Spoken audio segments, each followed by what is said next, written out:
Good morning, everybody. We are just about to start the day 4 for the seminar of coding and programming for the European funded project Educational for Technology, Literacy and Inclusion. We already had 3 days sessions based mainly in coding and programming. Today we are going to focus, and I'm happy to introduce Mr. Ibon Aramburu. He's going to deliver 2 sessions probably with this short break in between. And he's going to focus his lecture on the data extraction, automated extraction of data. So I think it's very much in sync and aligned with the sessions we had this week. So as there's still many people will be joining, but as we have already reached to the time to start, Yvonne, you can start whenever you feel. Thank you. Thank you very much, Belén. I am going to share my presentation first.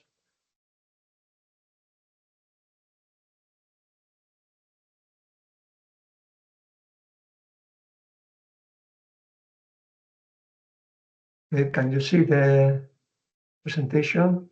Yes, we can. Okay. Hello, everybody. My name is Ibon Aramburu, and I am a lecturer and a researcher at the Faculty of Engineering in Guipúzcoa at the University of the Basque Country. And as Belén said, this is the 4th day of seminars of coding for data science. And today we are going to focus in a specific task of data science, that is extraction of data, more specifically online data, and how it can be automated. And this presentation is framed in the European project E4TLI, as you can see in the icons of the cover page. And I'll try to do this presentation as practical as possible, but first we have to introduce some basic concepts. So let's start. Okay, as we all know, data is of great importance when making decisions, but data itself has no value. The value is the analysis we do with it, and how data is converted into information and knowledge. And this value lies in how organizations use that knowledge to make decisions. So it helps understanding the business and framing the business problem. Okay.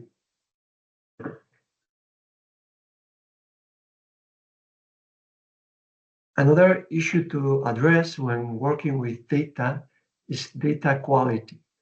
When we are searching and gathering data, it must meet certain quality criteria, and these criteria of quality are the following. First, we need some amounts of data.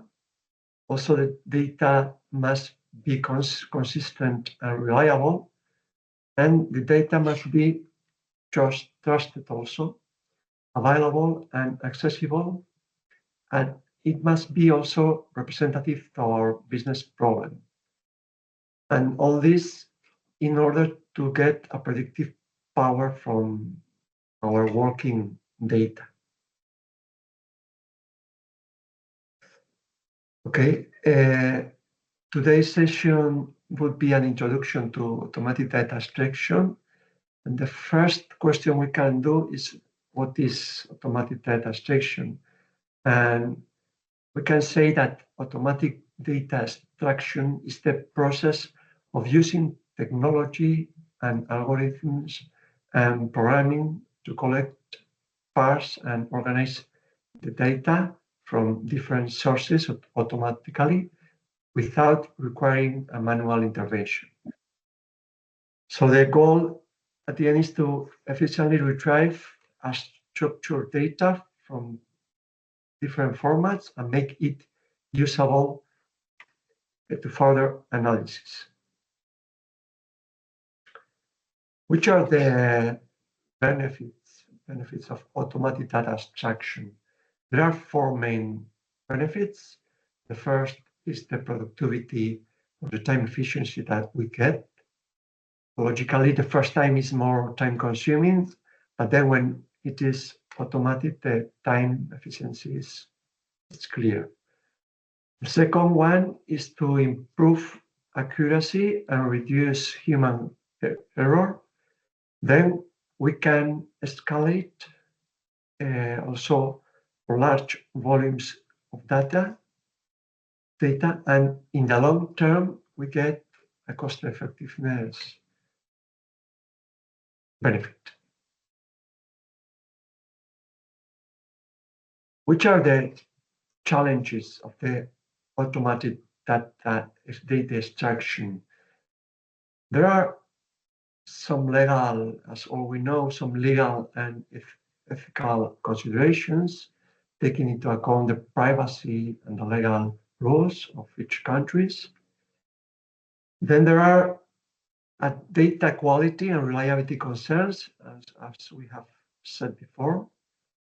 And also there are some technical challenges, for instance, handling dynamic websites which change their structure frequently or make small changes that require changes in the automatic process, okay? Let's see which are the methods of for automating data extraction. There are three main methods. The first one is web scraping.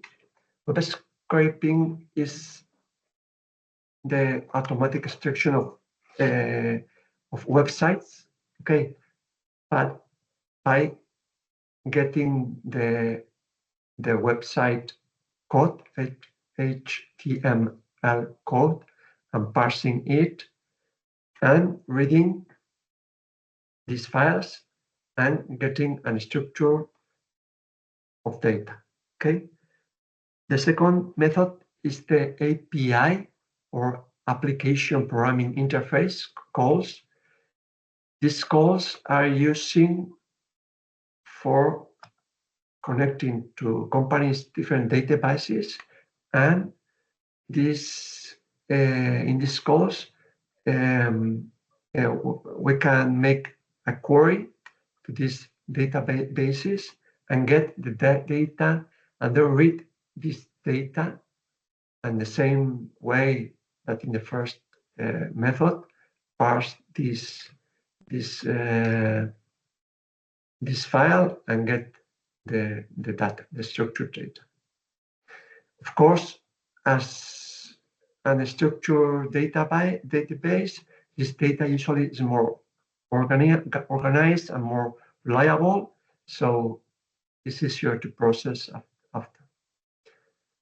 We are going to see in this session these two methods mainly, okay? But there are a third one that is crawling also. But this method is more dynamic and requires a more advanced knowledge. So we are not going to address this method today. Okay, which are the main, the most popular technologies and tools for the data extraction? Regarding web scraping, there are different Python libraries, such as Beautiful Soup, Scrypey, Selenium, etc. There are also many APIs libraries, Python libraries, and other language libraries, and we can make the query directly to these APIs also, but if there is a library, usually it's better to use this library. Okay, so on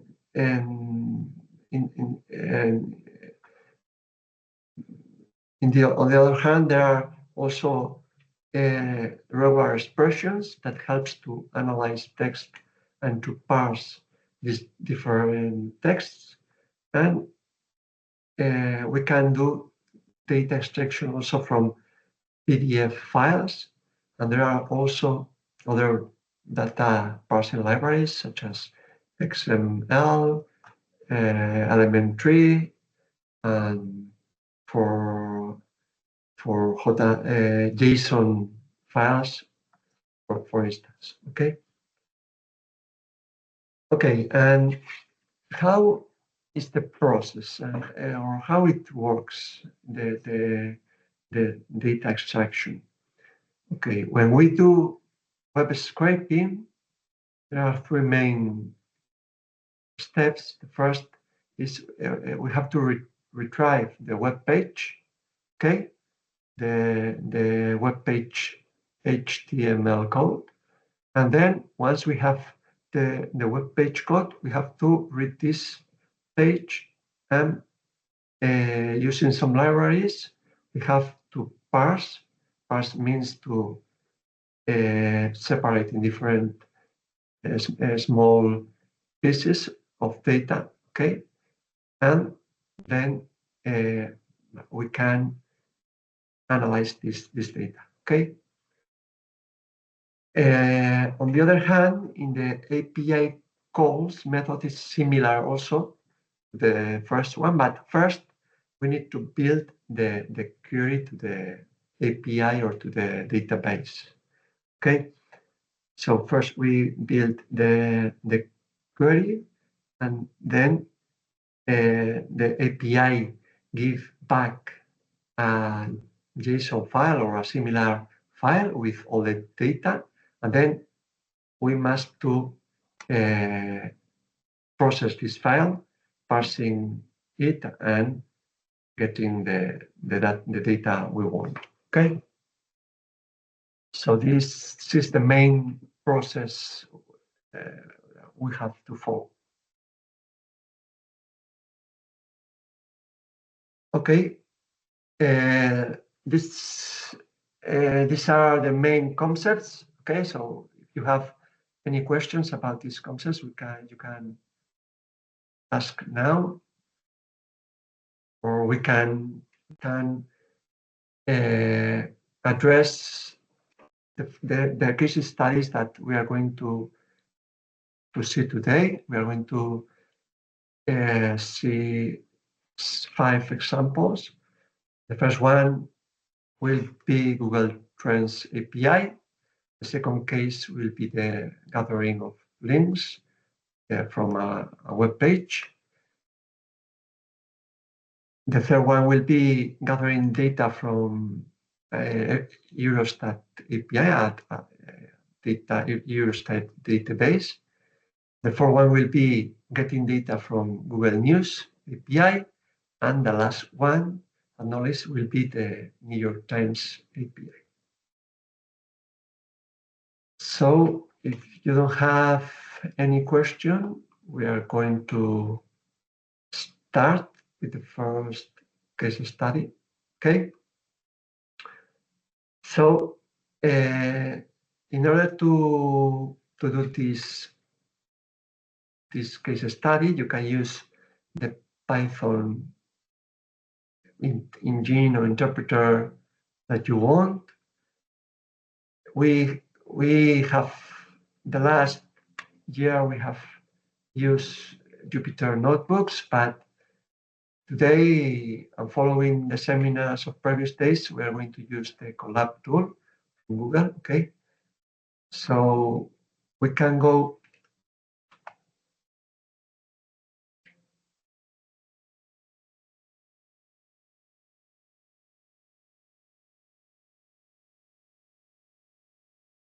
You can see the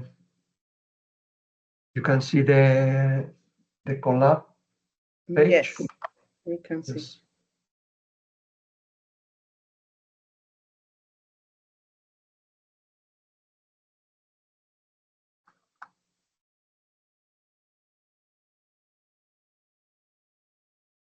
We're still in Google Trends.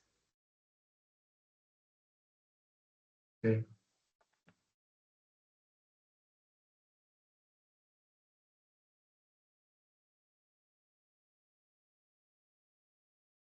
Okay, now yes. Yes. Okay. Okay, so first of all, we are going to explain a little bit the Google Trends tool from Google. So Google Trends is a website that analyzes and lists the most popular search results on Google based on different regions, languages, and you can enter here to type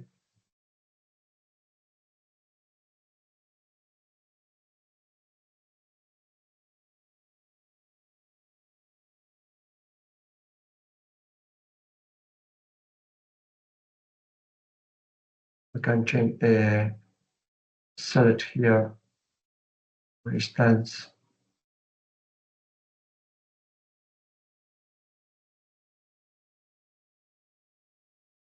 the country. We are going to change to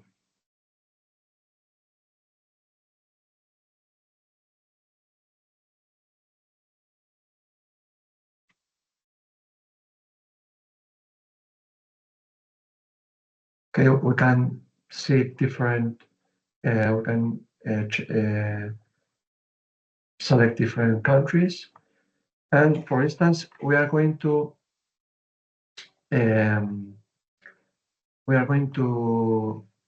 now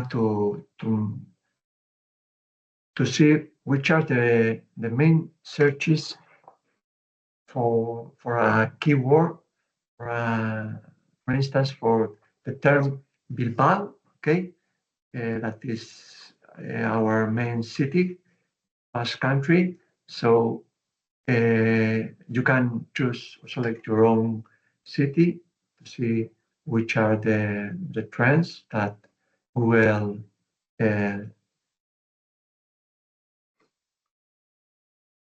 give you. Okay, so maybe if you could we do this search.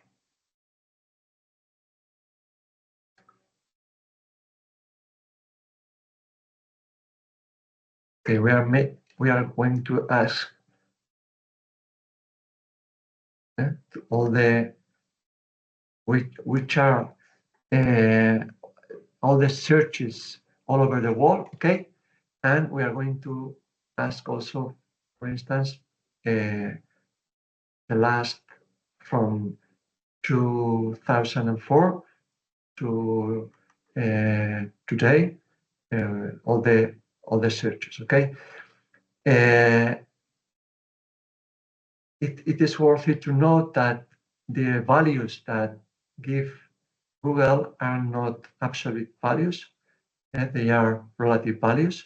So there are one day that is the most where most searches using this term, okay, and all the other values are calculated relatively taking into account this value. Okay, so there are it's important to take into account which data give us Google. Okay, so come back to the Google to the Colab tool. We are going first to install a library. Okay, the library is called BitTrends. So as you know from previous seminars, to install a library, you must to run this code. Okay.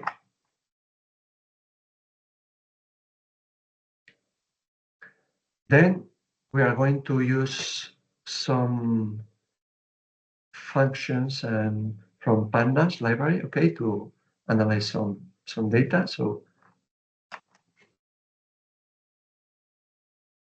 and we are going to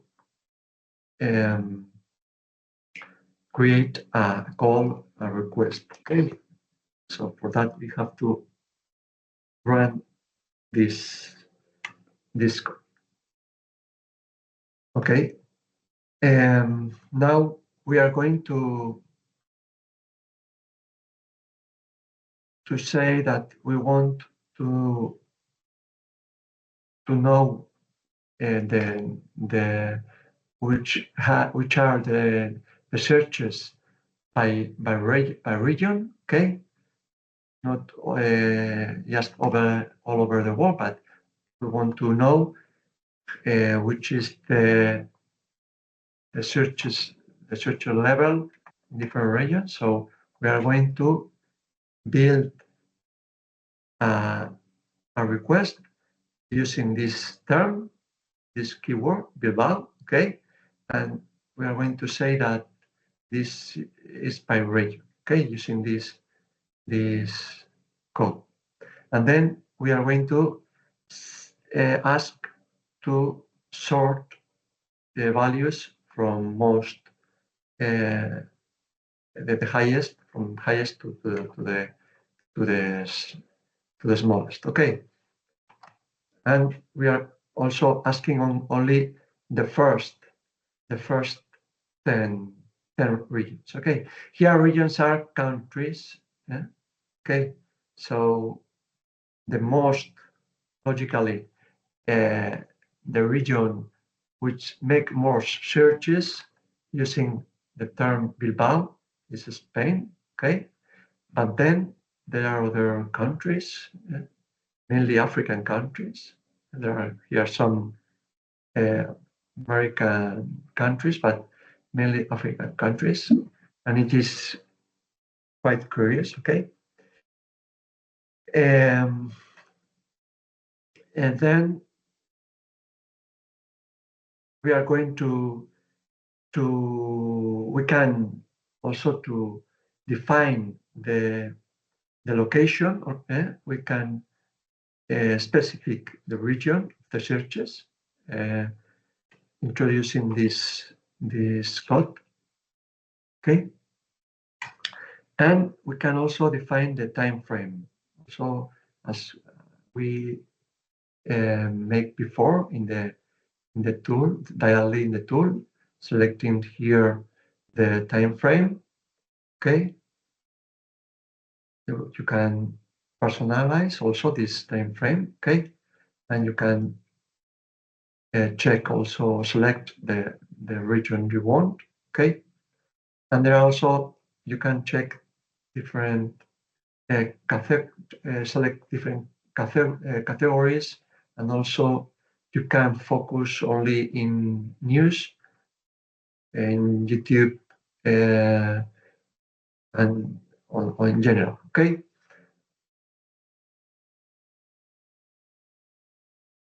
Okay. So in order to we can define the time frame.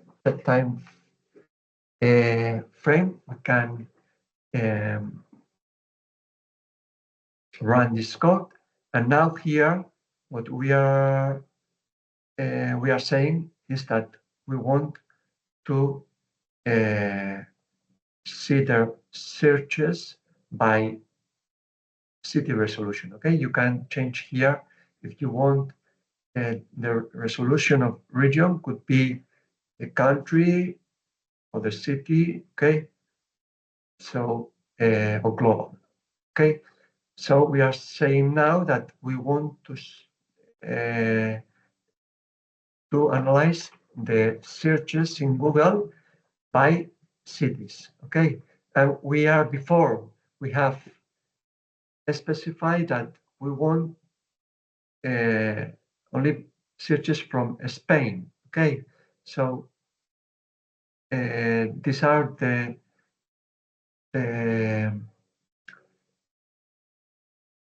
the cities from the main searches columns. Okay, here you are, Saplana, Lacao, Bilbao, Self. Okay, it could happen also that in these cities could be some servers or main telecommunication hubs, okay? And that's why relatively small cities maybe appear like the most the highest, that have the highest score in the searching ranking. Okay.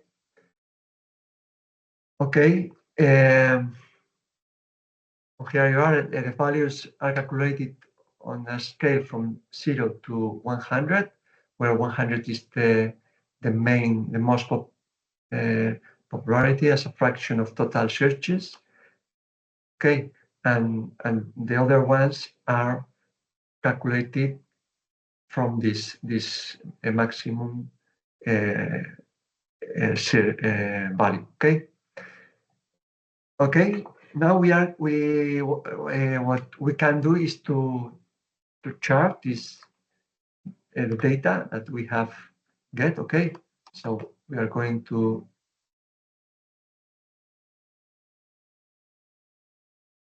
for instance, we can just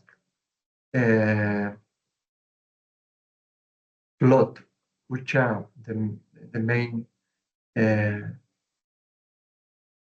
cities. Okay, we can here write all the cities and here appear. Okay, the values of the searches.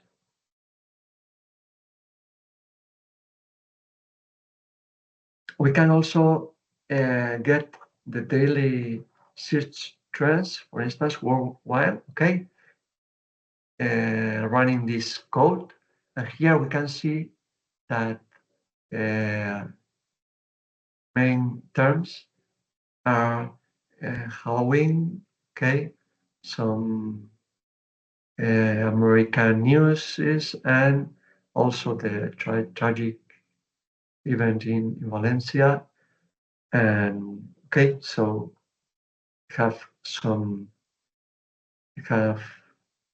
the results are logic. Okay, and we can chart, for instance, the trending searches in 2020. Okay, and we can get here the coronavirus and elections results in the USA, and that they were the main results in this year, for instance. Okay, we can get also different keyword suggestions. Okay, for instance, running this code. Okay, so with these suggestions, Google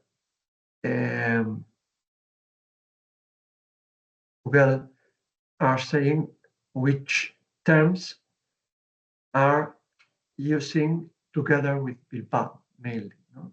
Okay, so mainly the most related terms to Bilbao is the athletic group, that is the soccer team of the city. Then there is a celebrity or an TV actor performance, Ramon Bilbao. And here you have a financial company, Banco Bilbao Vizcaya. And also the basketball club also is the other, the most. So here you are the 5 most popular terms used together to Bilbao, okay, to the keyword Bilbao. Similarly, we can get some related queries, and at the end, we can all the data we have get, we can download and to a file, to a Excel file or a CSV comma separated file, and then we can analyze this data as we want using other tools. Or so this is the first case study. Okay.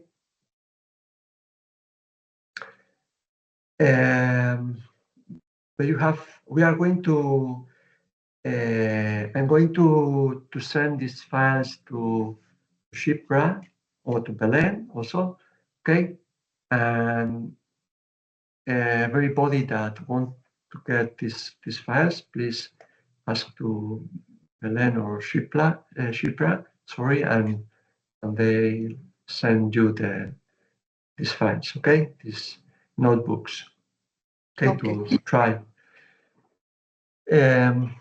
Okay, so now maybe I prefer to do now a small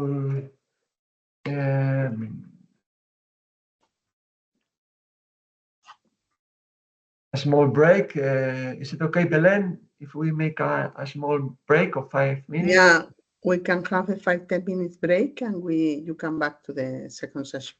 Perfectly okay. Okay, thank you. So, see you in 10 minutes. I'll see you in 5 minutes. Okay.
Okay, hello again. We can Very good. You can start second start session. again. Okay. Okay, now we are going to get that data from a web page. Okay. So we are going to get the web page data, and we are going to get the links that are in this web page. Okay.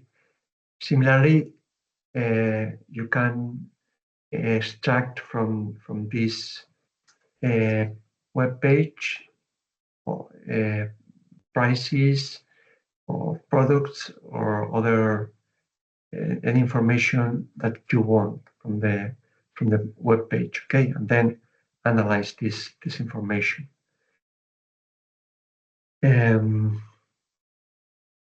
So the first we are going to do is importing the libraries that we need. Okay, as you know, we have to import some libraries. Here we have the request, parse, error, okay, from the URL lib library. Also, we are going to use Beautiful Soup, okay, and SSL also, okay. That is going to this library just helps to ignore some certificate error that happens when you are asking to web pages. Okay, so okay, so we are going to run this code, and we are going to run this other code. It is to ignore SSL certificate errors that could appear in web pages. Okay, and then we are going to make a connection to the web page. Okay, so we are going to define the web page here. The web page that I am going to use is the web page from our university. Okay.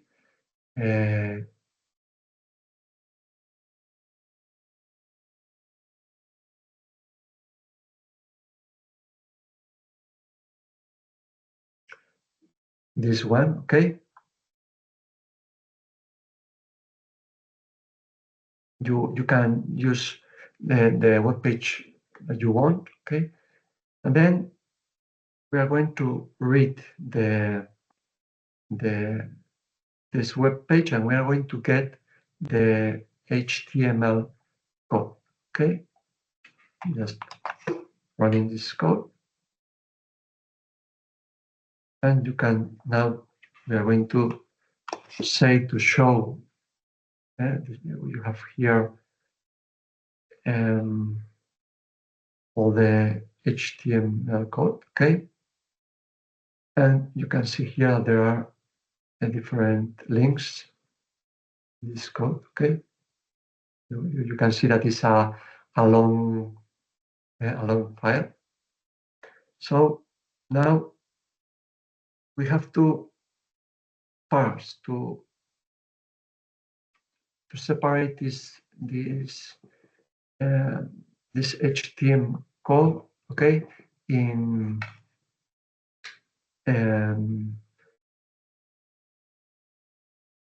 regarding the different comments, comments or terms used in the labels that are in the HTML code. Okay, so we are going to parse this file running this code, and we are going to ask to retrieve all the tags that have the or start from the term A, that have this tag, okay? HTML use this tag to define and to specify the links in a web page, okay? So if we ask to separate the part of the file that start from that have this tag, we are going to get the links to the, okay? To better know how it works of the HTML code, you can, there are many resources, but sorry, here, for instance, there are w3schools.com, okay?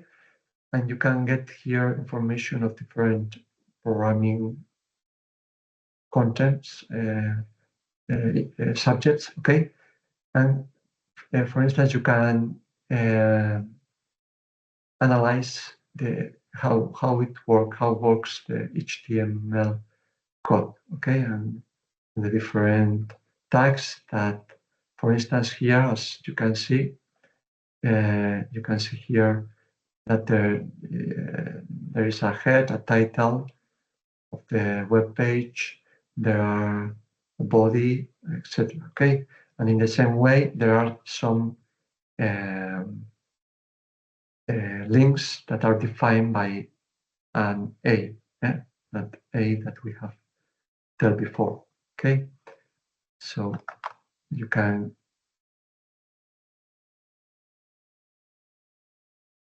go some school, okay, and here you can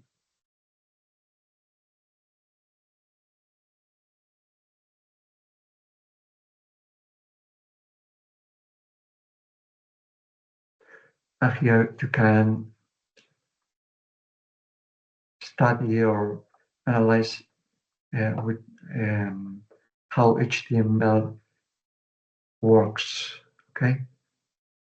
Which are different elements, etc. Okay, so it is separated by tags, and at the end you have to understand which the meaning of each tag. Okay, and once you know which is the meaning of its tags, you can extract these different tags, okay, specifying in the code here that we want just the tag A, okay? So we are going to run this code, and we are going to get all the links, okay? Here we just save the links in a Excel file, okay? And we can go to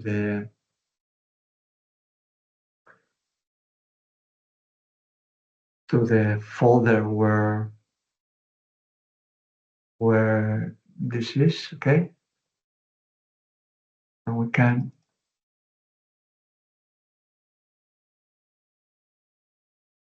in our case, as we are working in Colab, it would be created in the Google Drive, okay? But I think it is faster to open directly from here. But we get a file like this, okay? And for instance, in our university first page, okay, there are almost 70 see links, then that's okay. But you can get all the links, or we can get different information, okay? As for instance, prices or other information that we are searching in a web page, okay? So following the code that we have here, okay, we are going to now to print. We're going to print all the. We have here all the HTML, okay, but now in a more readable way. And then we are going to only select the, well, for instance, which is the title of the web page, for instance. Okay, if we put dot text, or we can say also that we want to check out only if there is any word related to news. Okay, in the first page. Okay, and then we can also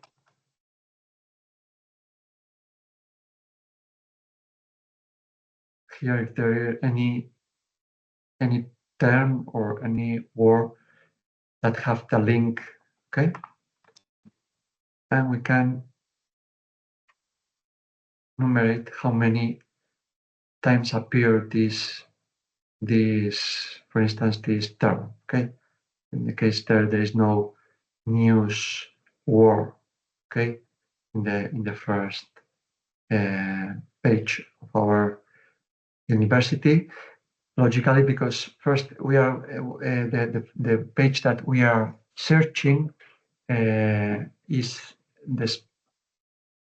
I think that we have here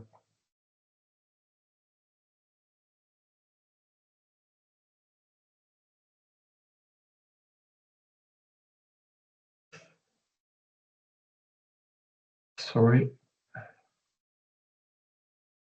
We have here defined yes the English version, but there's no term with news. Okay, and that's it from this case study.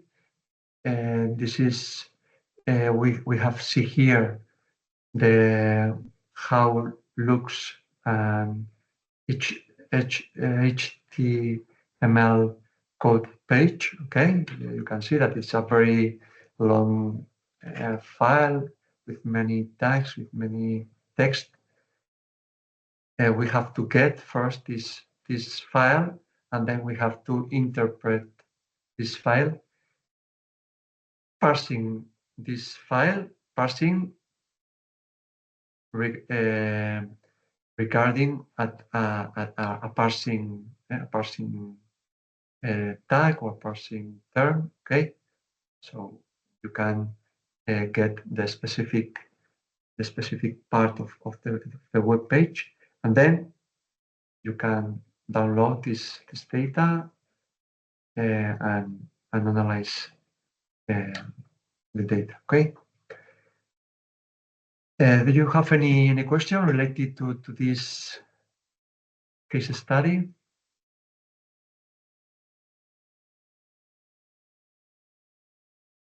Okay, so it is a small case study. Okay, but now we are going to make a more practical, more useful study, that is to get data from an statistic organization such as Eurostat. Okay, and for that we are going to connect to the Eurostat API. Okay, we are going to get some data from investments data in science. Okay, And we are going to get this data and make some small analysis, making some visualizations, okay, and getting some statistics. So let's start. We are going first. We are going. You have to define here the Eurostat your service. Okay. For that, first we have to check the Eurostat webpage. Okay. And for that, we have to know how to make or build the queries. Okay. And we have to build a request following this structure, okay, that appears in the Eurostat webpage, okay. So first we have to define the URL host, okay, then which is the service, statistics, the version, which is the response type that is we want to get data, okay. And then we have to define which is that data set code, okay, and in which format we want to get this data. For instance, here is defined the JSON format, okay, and in which language, and if there is any other filter, okay. For instance, if we want only the data from a specific year, okay, or from a specific country, and mainly the filters are the time frame and the countries, the different countries, okay. So knowing that, and this structure of the request,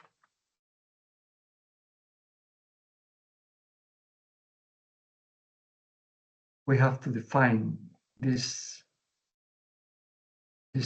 query here, okay. So yeah, we are going to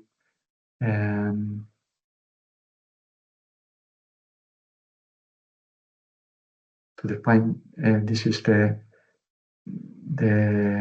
link, okay, the main link, and then our data ID is this one, okay. To get this data, we are going to check the link, this link.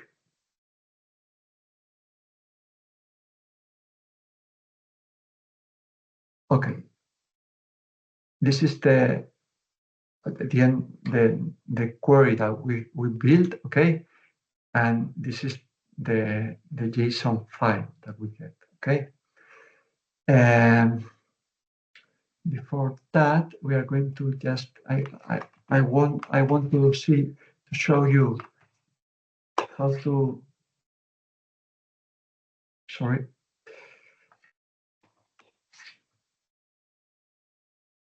We are going to go to the Eurostat directly.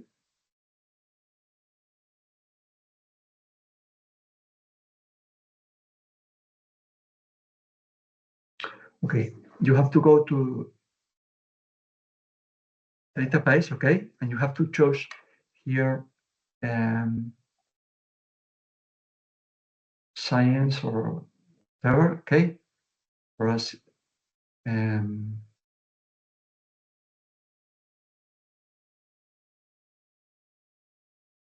Okay,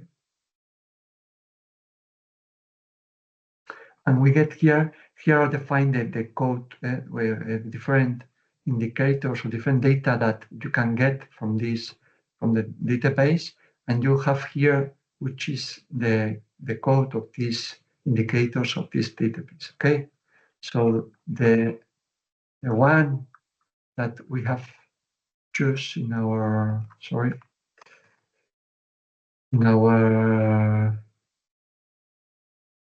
in our query is this RD dot, okay? So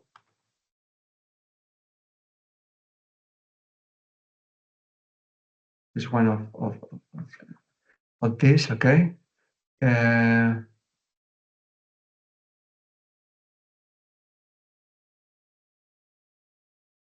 This one, okay? So this is the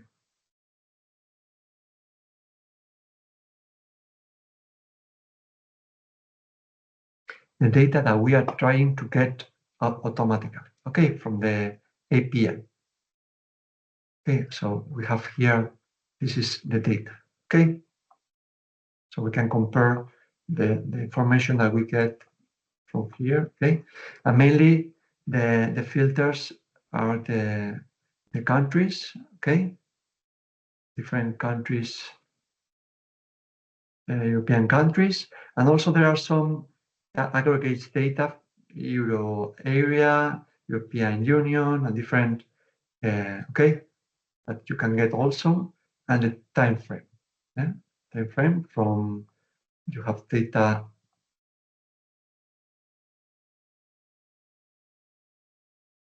from 2013, but I think that you can, okay, you can, for instance, for this data, it depends also in the data, and we have 10 years of data, okay? Perfect. So now we are going to build this data, specifying the indicator, okay? The frequency of the data, we want an annual data, okay? Not because sometimes you can get monthly data or other frequency, okay? So we just want annual data, and also the unit, okay? It's going to be euro per inhabitants, okay? This investment, this data will be in euro per inhabitants, and also we are going to define the sector of performance that is government, okay? It's public sector, okay? And we want to know the investment in Europe that different governments, okay, that make different governments in the different countries, okay. So once we have defined all these parameters, we can build the query. For that, we can concatenate the different parameters, okay, that we have defined.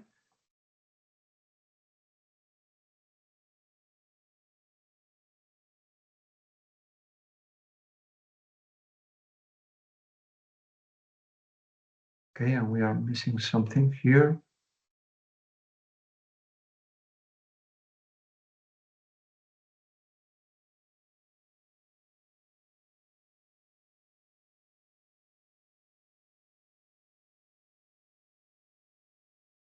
Okay, we're going to see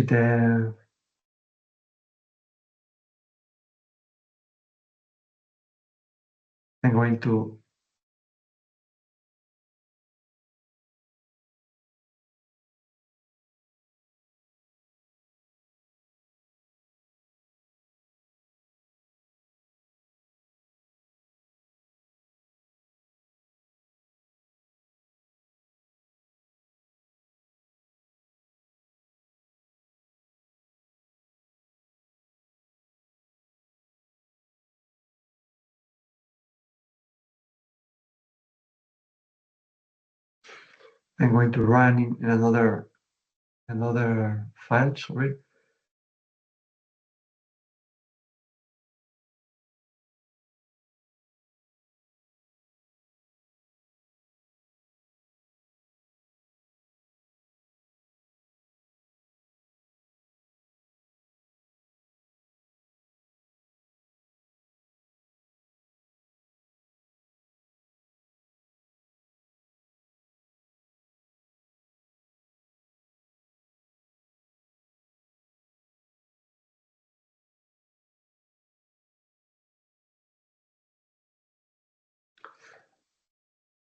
Okay, so the data we can run the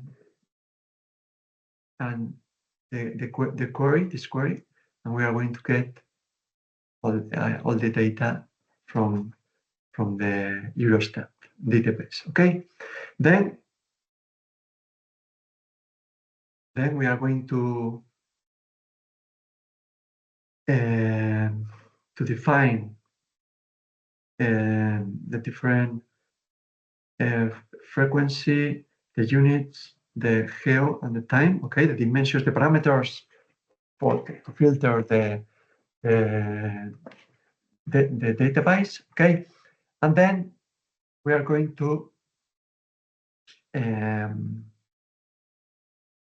define. We are going to check which are the different countries. Okay, we are going to get the data from 27 different geo references. Okay, geo terms that are all the European countries plus some aggregated areas. Okay, and then we are going to check the data for all each country. Okay, we have here data from each country, and then we can visualize this data in the same way. There are also some other worldwide countries, okay, such as China or United States, Russia, etc., in the database in order to make comparisons with the European data, okay, and then we can save this data, okay, and also we can make some visualizations, okay, from this data. For instance, you can see which are the main countries with the highest investment in research, okay, and we can also just get this data and download in a file, okay. I think that it is a very interesting use to get this data, to get data from these kind of databases, okay, and it can the automated data from these sources can be timely efficient, okay. Usually, if you usually work with this kind of databases, it's a work to do, okay, work to do, and I recommend you to make some kind of automation, okay. Okay, in the same way as to the HTML, for the JSON format, okay, you can also check the W3 School webpage, and you can analyze here how works the JSON format, and which are the main, how is the syntax, the main elements, etc. Okay. Okay. We can go here, okay, and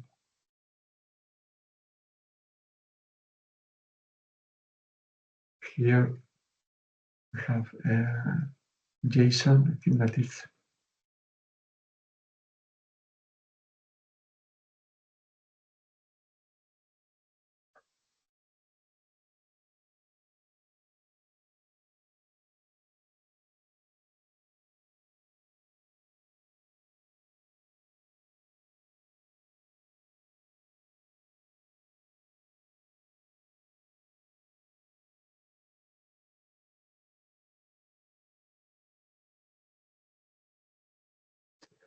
you have here the JSON manual, okay?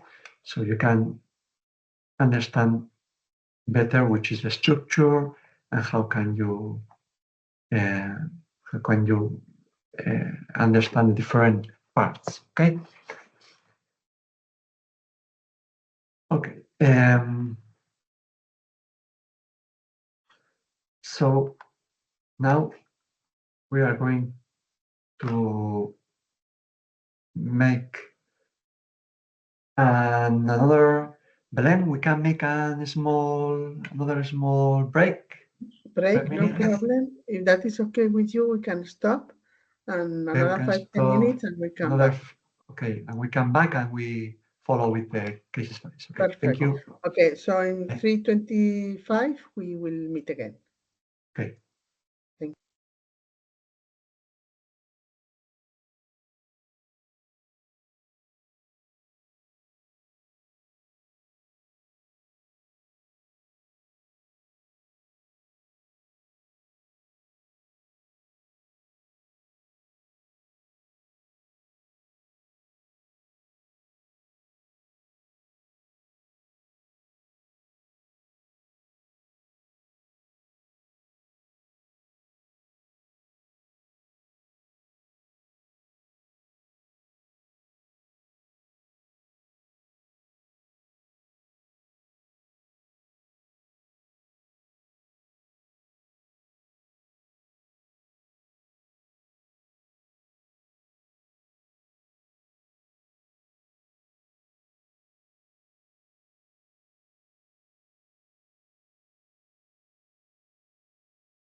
Hello, Helen?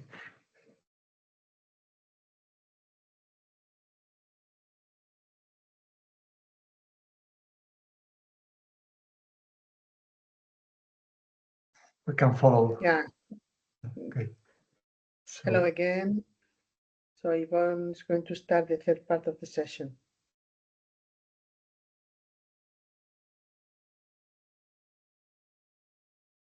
okay, so we are going to address now the last two case studies. And we are going to extract data from Google News. Okay. First, with Google Trends, we get the demand, of the people, which are the what people are searching. Okay, and in this case, we are going to extract the offer of the data. Okay, in Google News. Okay, Google News, as you know, is a news aggregator service, and it presents a continuous flow of links. Okay, so there are thousands of publishers, magazines, news, blogs, etc. Okay, so it could be interesting to analyze what are they saying about a specific subject or a specific term. Okay, so we are going to similarly to Google Trends. We are going to use a library to connect to the API, Google News API, and we are going to install these two libraries, Google News and Newspaper. Okay. And then we are going to import some options. Okay, and we are going to import also the pandas library to make some graphs. Okay, we have to first of all we have to say to the API which are the parameters. Okay, for that we have to check. We have to go to the Google News API webpage and see which are the parameters that we can use to specify the query. Okay, so for instance, to define the time frame, we have to use the start. Okay, for instance, if I want to check which news appear in May 2020, okay, and about Bilbao, of the term Bilbao, okay, we can make this definition of the query, okay, the time frame, and then the search term, and if we run this code, we get the main news. Okay, here the main news are related to the soccer team and also to the here mainly from they talk about the football team. Okay, and we can see here in the media which are the media, the sources of this news. Okay, and we can this data, this file, we can convert to a data frame. You know that there are different data types in Python, and the best way to see and to analyze the data is converting to a data frame. Okay, so we have here in this table, in this data frame, different different variables, okay? The title of the news, the source of the news, the date, the description, the link. There's no description, but the link of the news, okay? And we get in this month, the May 2020, 368 news, different news related to Bilbao, okay? Okay, what we can do with this data? Okay, we can download this data to an Excel or to separate, comma separated file, and then make a further analysis. We can take here, you can use pandas, as you know, and you can say to make some plots, no? For instance, we would like to know which are the media, the sources that talk most about Bilbao, okay? And if we say that we want to make a plot bar, and we want this, or we want to create this bar regarding the medias, okay? And we get a plot bar like this, okay? In order to see better the words, we can invert the graph, okay? Just saying here, invert the plot, the axis, the y-axis, and we can get here the main media, okay? So this is the main media that talk about Bilbao in May 2020, okay? Most of them are, as you can see, are sports related, media related to sports, okay? But there are other medias like technology, IQ magazine, news worldwide, etc. Okay, so it could be interesting to see, for instance, which are around the world who is talking about subject, or etc. Okay.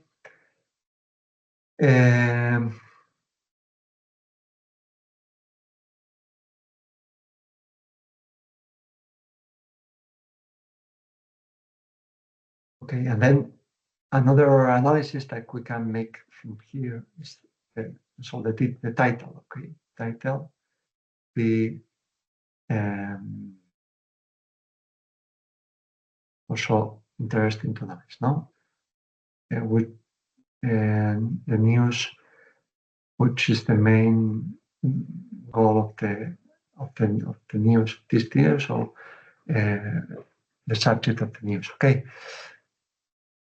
And that's it. Okay, we can also get the link, go to the link and try to scrape this web page as we see before, so we can analyze we can get all these web pages and analyze all the text that appear in these web pages, for instance, also. Okay, and we can make a big database of all this news, okay, and make a further analysis.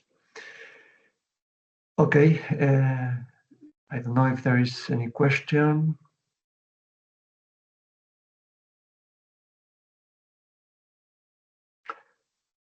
Okay, so if there's no any question, we are going to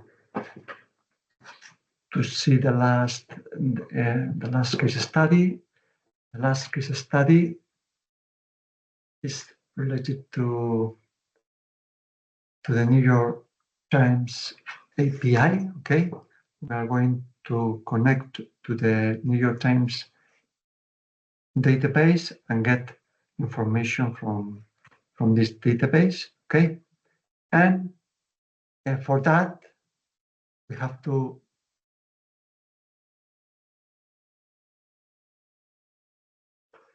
in the same way that we do to the other APIs, we have to build the query of the call. Okay, and for that we have to know how is the structure of must be the structure of the query, and for that we have to go to the New York Times webpage and see how to make this query. Okay, so here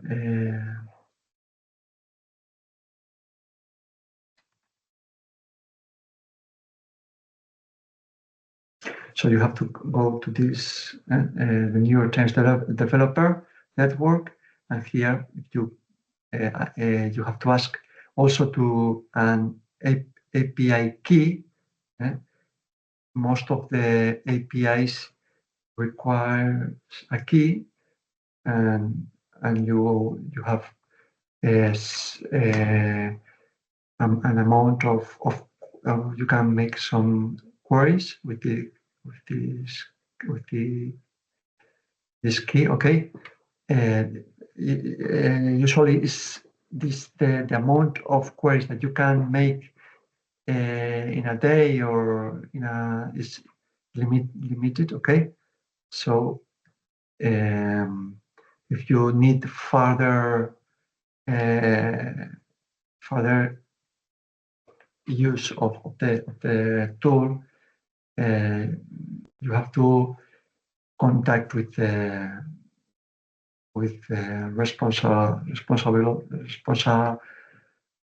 responsibles of the API, and they usually there are also commercial versions of the APIs also. They can give you some extra permissions, but usually you have to pay for that. Okay. Okay, so we're going to try now to connect to the New York Times API. Okay, and for that we are going to use this library Find Times. Okay, the New York Times. Okay, and we are going to import this model, and we are going to define our API key. Okay, the API key that you have asked to in the web page. They give you an API key, and then you have to define the parameters. Okay, for instance, just the query term. For us, in all we are using the term Bilbao. Okay, but you can use whatever term that you want, and then we can get the articles related to the query. Okay, for instance, to the term Bilbao. Okay, we can make a more specific search or query specifying the time frame. For instance, we can say that we want to check a 10 years frame from 1990 to 1999. Okay, and we can limit also the number of results, but usually it's not. And we can get here all the data from this news. Okay, for instance, here you can get the abstract. The government officials in Bilbao have proposed that a new branch of the Guggenheim Museum will be built in the countryside. For instance, and here you have a small description, also the links. So once we have this data, data we have to parse, okay, this data, and we can have an structured database or an Excel. We can download this to an Excel and then make further analysis, okay? And in order, if you want to see how what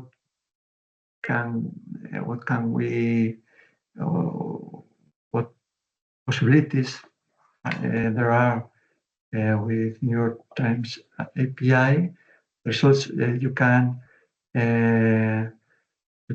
consult our last some publications. You have in Google Scholar, you can check my name, or Plata name, my soul name, and you can get some articles that use this API. Okay, so this is all I have to say. So please, if you have any question, can make me this question. Yes, Ivan, thank you. I have a question that has to do with the very first slide you shared when you were sharing one of the things you said is that data has to be trustworthy, that data has to be secure. How can a student, how can be a researcher, anyone who tries to study in this field, ensure that he or she is getting the right data and that the sources are reliable? I guess that maybe if you go to Eurostats, okay, they may be, but are they? I mean, who verifies all this data? It's something that I always wonder if there is it's like when we go to Wikipedia, I never know if the information I'm getting is right or wrong, no? Or if we go now to artificial intelligence, sometimes I try, and there are things that some things I know very well, so I put it on, and there are many wrong things. Okay, and there are many things that they are saying that they are wrong. So I always wonder if we are working safely. How can we verify that the data we are using are true? Yes, this is true. This is a big issue. As you say, if we get the data from organizations such as Eurostat or New York Times, or it is supposed that data, at least it is quite reliable, but of course the researcher must always validate all the data, because automation, I didn't say before, I think that I said before, but one of the main benefits is that avoid human errors. So once you get this manual, you can avoid these manual errors. You have to first make a pre-analysis of the data and contrast and validate if the data have sense or no. Okay, I think that is the first thing that all researcher must do. First, try to get the data from reliable sources, reliable organizations, or public organizations, or companies. Okay, and then once you get the data and really you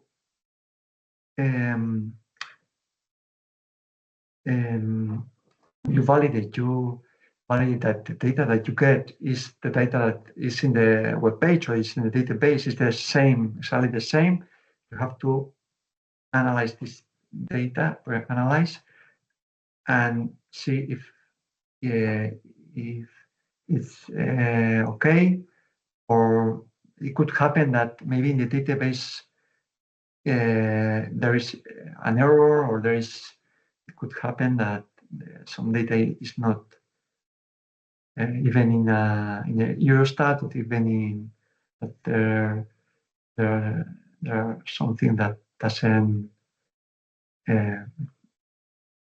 is not okay. Okay, but I think that is the process. For that, you need to know, you have to have a hint of what is right, no? It's like when we introduce the calculator, okay? Wow, it was so easy. Now you don't need to take a paper and a pencil and you can do all your accounts. But sometimes it was clear that division or that subtraction or whatever was wrong because you already knew how it could look. Sometimes my concern is that we have so many tools available, but we don't know exactly what to refer to. So I start like not trusting anything. I know that is not the right attitude, but yeah, my concern is how to verify, how to ensure that what the results we are getting are not even manipulated, because I don't know if you can also manipulate these tools or not. I'm not sure, but are they? Can someone manipulate this data or this way of or are they fully, not only the data, also the tools are reliable? The person who has prepared these tools, I guess they are not preparing with some bias, no? Yes. It's another. I guess yes, also it's when true you that the are tools doing also, research or when you are doing a paper in university, I guess you may have some way of double checking, no? Or not? Or... Yes, of course, yes. It's what I am saying, that the researcher, the person who is gathering this data must to make a first analysis and try to see if the data have sense or no sense, and for that you have to know at least something about the subject or about the. For instance, no, maybe we are getting the data from Bilbao in our case studies, and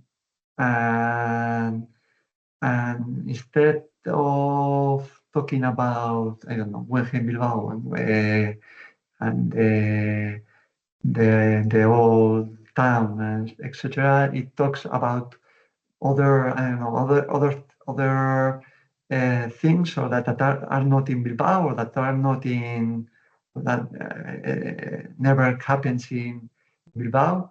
So you have to know, you have to check if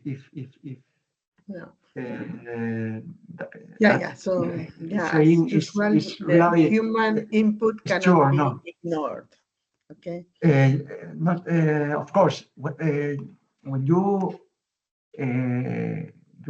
program an automatization process, you make this once. No, you validate. You see that all, it is supposed that it is working it works well, but it happens that with the time, could happens new events or new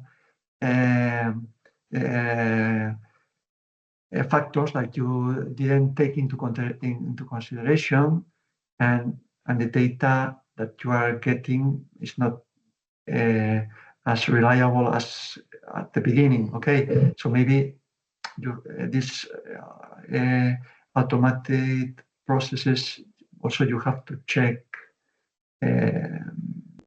frequently or with a frequency. Okay, now every year we have to check if the data. Okay, but it is supposed that if you are going to make this work in the next, suppose that we are going to make, we want to take the data from Eurostat. I don't know how many data, and we're going to make 1,000 queries, or I don't know how many gestures. But it's interesting to automate this. To automate all this process, okay? And if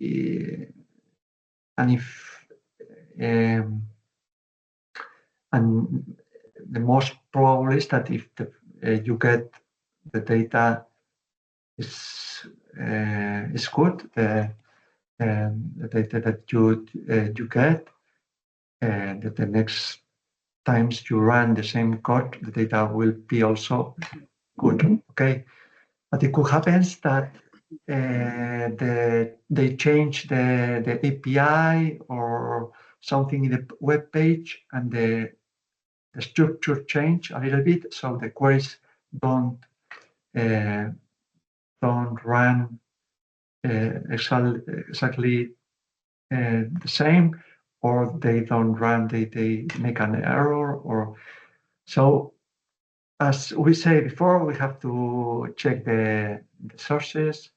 We have to check the data we get and validate that the data we have in our computer is the same that we have, that is in the web page, okay, there's no error.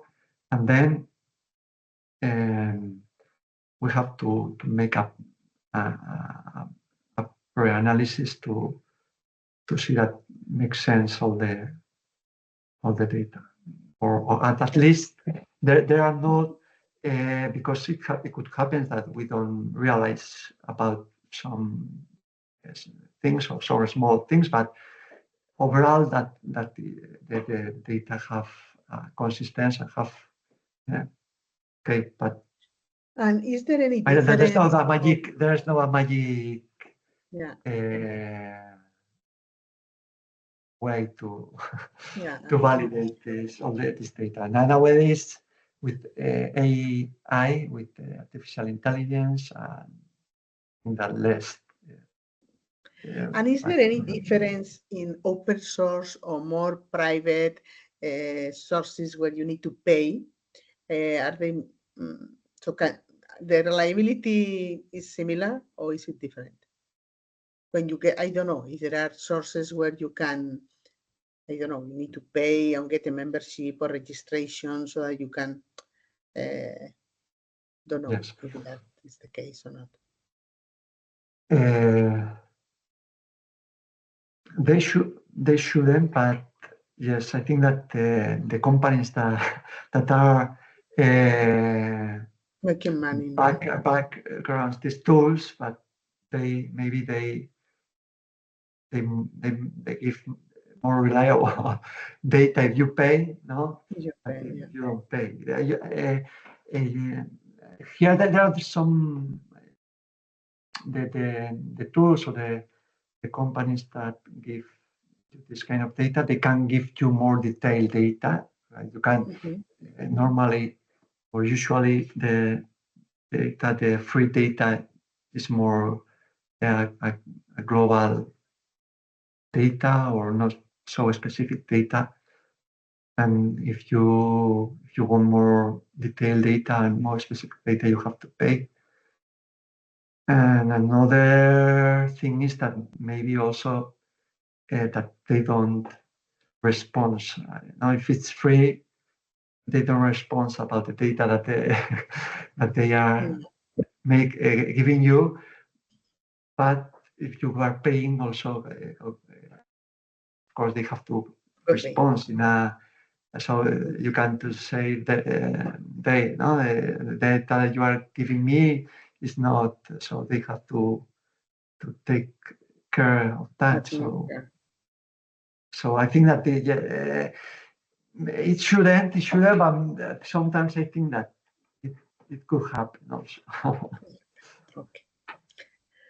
Okay, thank you so much. I don't know if there is any more questions. I think Yvonne's session has complemented perfectly the previous sessions of the first 3 days.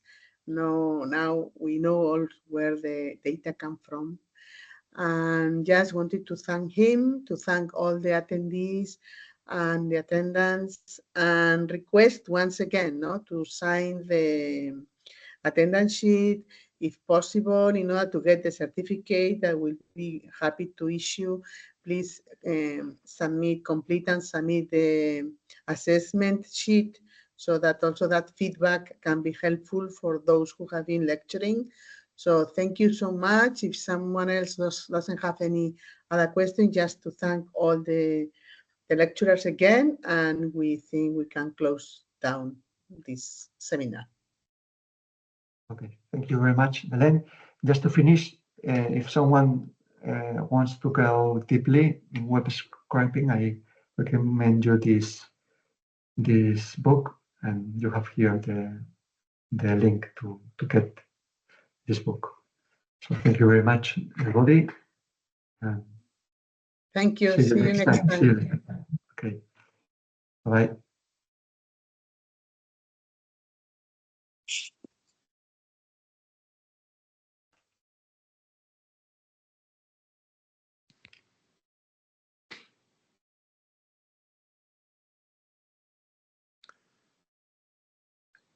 Bye-bye.